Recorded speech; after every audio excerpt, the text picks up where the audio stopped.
Shalom saudara-saudara yang dikasihi oleh Tuhan. Kristus mati bagi kita orang berdosa untuk melaksanakan misi pendamaian dari Allah. Sehingga barang siapa berada dalam Kristus, dia berdamai dengan Allah. Dan saudara, inilah kunci bagi kita untuk boleh menghampiri Tuhan dengan berkenan kepada Dia, dan Tuhan mendengar doa kita.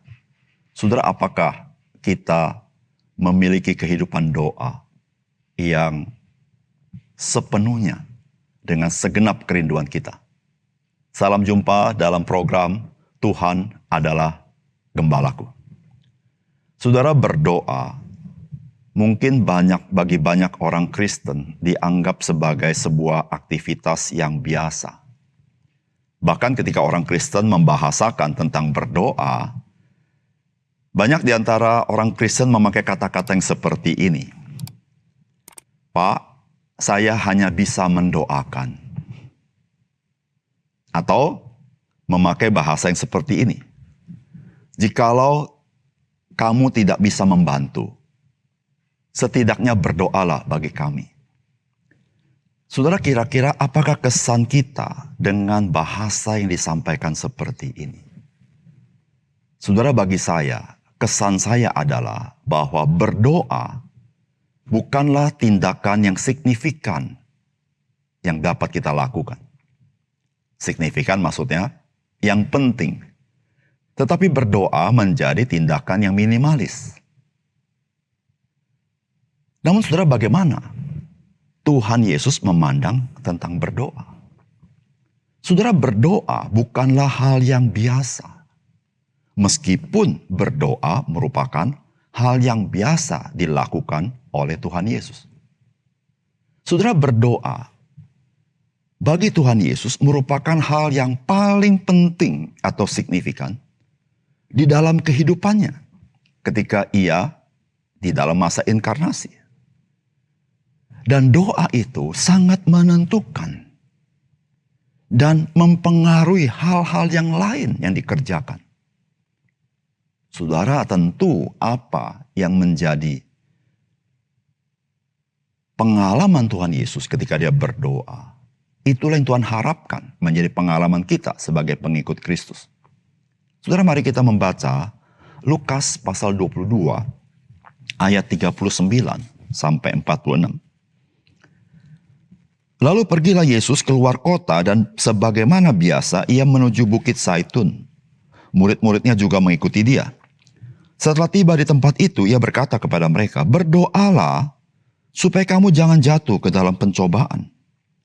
Kemudian ia menjauhkan diri dari mereka kira-kira sepelempar batu jaraknya. Lalu ia berlutut dan berdoa katanya, "Ya Bapakku, jikalau engkau mau, ambillah cawan ini daripadaku, tetapi bukanlah kehendakku, melainkan kehendak-Mu lah yang terjadi." Maka seorang malaikat dari langit menampakkan diri kepadanya untuk memberikan kekuatan kepadanya. Ia sangat ketakutan dan makin bersungguh-sungguh berdoa. Peluhnya menjadi seperti titik-titik darah yang bertetesan ke tanah. Lalu ia bangkit dari doanya dan kembali kepada murid-muridnya. Tetapi ia mendapati mereka sedang tidur karena duka cita. Katanya kepada mereka, "Mengapa kamu tidur? Bangunlah dan berdoalah, supaya kamu jangan jatuh ke dalam pencobaan." Saudara yang dikasihi oleh Tuhan, pada titik peralihan dari pelayanan Tuhan Yesus kepada orang banyak dan murid-muridnya, kepada pengorbanan ke atas kayu salib, maka titik ini ditandai dengan doa oleh Tuhan Yesus. Saudara, ketika kita membaca kisah pergumulan doa Tuhan Yesus di Bukit Zaitun, atau tepatnya di Taman Getsemani, maka akan timbul di dalam pikiran kita adalah, apakah Tuhan Yesus memang tidak mau meminum cawan pahit yang diberikan oleh Bapa? Atau apakah memang ada perbedaan antara kehendak Tuhan Yesus dengan kehendak Bapa di surga? Saudara, kehendak Tuhan Yesus dan kehendak Bapa di surga tidak pernah berbeda. Dan itu berulang kali yang Tuhan katakan di dalam Injil. Saudara, pergumulan yang ada di Bukit Zaitun, atau tepatnya di Taman Getsemani, merupakan gambaran yang sempurna akan kemanusiaan Yesus Kristus. Yesus Kristus memang adalah Allah 100%, bahkan ketika ia berinkarnasi. Namun ketika ia berinkarnasi, ia juga adalah dalam natur manusia yang 100%. Saudara, karena Tuhan Yesus mati di atas kayu salib adalah sebagai seorang manusia yang kudus, agar ia bisa menebus manusia yang berdosa. Saudara, ketika kita berbicara tentang kemanusiaan Yesus Kristus, maka ia menjadi sama dengan kita, hanya ia tidak berdosa. Apa artinya sama? Sama dalam arti kemanusiaannya, bahwa ia bisa lapar sebagaimana kita. Ia bisa haus sebagaimana kita. Ia bisa letih sebagaimana kita. Ia bisa tertidur sebagaimana kita. Ia bisa sedih, bahkan menangis. Ia pun bisa bersuka cita. Saudara, pada titik ini, ketika ia semakin dekat ke atas kayu salib, saudara, ia pun bisa mengalami ketakutan yang luar biasa di dalam menghadapi salib sebagai seorang manusia. Saudara, Lukas pasal 22 ayat 44 mencatat seperti ini. Ia sangat ketakutan dan makin bersungguh-sungguh berdoa. Peluhnya menjadi seperti titik-titik darah yang bertetesan ke tanah. Saudara, sehingga malaikat perlu menguatkan dia. Di ayat 44-43 mengatakan demikian. Maka seorang malaikat dari langit menampakkan diri kepadanya untuk memberi kekuatan kepadanya. Saudara yang terkasih dalam Tuhan, di dalam Alkitab tidak pernah dicatat malaikat memberi kekuatan kepada Tuhan. Tidak pernah. Karena siapakah malaikat sehingga dia lebih kuat daripada Tuhan? Sehingga Tuhan perlu dikuatkan oleh malaikat? Tidak. Tetapi saudara, di dalam Alkitab ada banyak kali malaikat menguatkan manusia yang takut akan Tuhan. Saudara, disinilah saudara-saudara, Yesus Kristus ketika berada di Taman Getsemani mengekspresikan kemanusiaannya yang utuh. Saudara, ketakutan yang besar terekspresi dalam perkataan di ayat 42. Ya Bapakku, jikalau engkau mau, ambillah cawan ini daripadaku. Tetapi bukanlah kehendakku, melainkan kehendakmu yang terjadi. Saudara, inilah ketakutan yang besar yang Tuhan Yesus alami sebagai manusia ketika dia tahu dia akan disalib. Saudara, bukankah hal ini lumrah terjadi bagi seorang manusia ketika menghadapi ancaman begitu besar? Saudara, ketakutan Tuhan Yesus tidak pernah mengalahkan ketaatannya kepada Bapa di surga. Saudara, apakah pesan firman Tuhan bagi kita? Yang pertama, saudara, Tuhan Yesus mendorong kita untuk berdoa agar kita sanggup menang menghadapi pencobaan di dalam kehidupan kita. Saudara, Tuhan Yesus ketika masuk ke Bukit Zaitun atau tepatnya di Taman Getsemani, dia mengajak 3 orang muridnya. Saudara, ketika Tuhan Yesus mengajak 3 orang muridnya, maka timbullah pertanyaan kita. Apakah Tuhan Yesus perlu sokongan murid-muridnya di dalam dia mengerjakan misi kayu salib? Saudara, ketika kita membaca bagian ini, kita tidak menemukan bahwa Tuhan Yesus pernah mengatakan, dukunglah saya, karena saya begitu takut. Tetapi saudara, ada ayat yang sangat jelas apa maksud Tuhan mengajak murid-muridnya ini. Setelah tiba di tempat itu, ia berkata kepada mereka, berdoalah, supaya kamu jangan jatuh ke dalam pencobaan.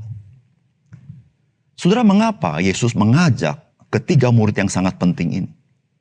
Karena ketika Tuhan Yesus menghadapi satu ancaman yang begitu besar, sebuah tindakan kejahatan yang begitu besar, sebuah aniaya yang begitu besar, saudara, itu akan membenturkan hal-hal seperti ini kepada mentalitas daripada murid-murid Tuhan Yesus. Disitulah saudara mengapa Tuhan perlu mengajak mereka berdoa. Dan mereka melihat bagaimana Tuhan Yesus berdoa. Saudara-saudara, Tuhan mengajak murid-murid berdoa. Karena Tuhan mengasihi mereka. Karena mereka akan menghadapi pencobaan demi pencobaan yang tidak gampang. Disitulah saudara, Tuhan mendorong kita. Mengapa saudara dan saya harus berdoa? Ketika saudara membaca kitab Injil, Yesus Kristus banyak sekali berdoa. Berdoa dan berdoa dalam situasi yang berbeda-beda. Itu sebuah teladan. Yesus datang sebagai manusia dan Tuhan ingin mengatakan, engkau sebagai manusia, engkau perlu banyak waktu berdoa. Karena engkau menghadapi pencobaan demi pencobaan. Sebagaimana Yesus, ketika ia berada sebagai manusia, dia mengalami pencobaan demi pencobaan. Saudara yang kasih dalam Tuhan, pencobaan itu bukan saja menjatuhkan orang-orang percaya. Namun pencobaan itu dapat menyimpangkan tujuan hidup kita. Sehingga kita tidak lagi taat kepada kehendak Tuhan. Itulah yang menjadi hal yang penting. Teladan ketika Tuhan Yesus berdoa. Dan khususnya di dalam doa di Taman Getsemani. Oleh karena itu saudara, jangan pernah meremehkan doa. Doa adalah hal yang paling penting dalam hidup kita. Karena doa mempengaruhi seluruh sikap, tindakan, dan apa yang kita lakukan di dalam hidup kita. Yang kedua, saudara, Tuhan Yesus memberikan teladan bahwa menuruti kehendak Tuhan merupakan kerinduan utama ketika kita berdoa. Apapun pergumulan yang kita hadapi. Saudara yang dikasihi oleh Tuhan, setiap kita pasti menyetujui bahwa apa yang akan dialami oleh Tuhan Yesus pada titik ini adalah hal yang sangat mengerikan. Mengerikan dalam arti, bukan saja Tuhan Yesus menghadapi kematian, tetapi Tuhan Yesus menghadapi penderitaan yang amat sangat, sebuah kematian dengan sakit yang amat sangat. Bukan hanya sakit secara fisikal, tetapi sakit secara mental dan batinnya. Karena dia yang adil dan tidak pernah berbuat salah. Diadili dengan tuduhan-tuduhan yang menipu. Dengan tindakan-tindakan yang tidak masuk akal.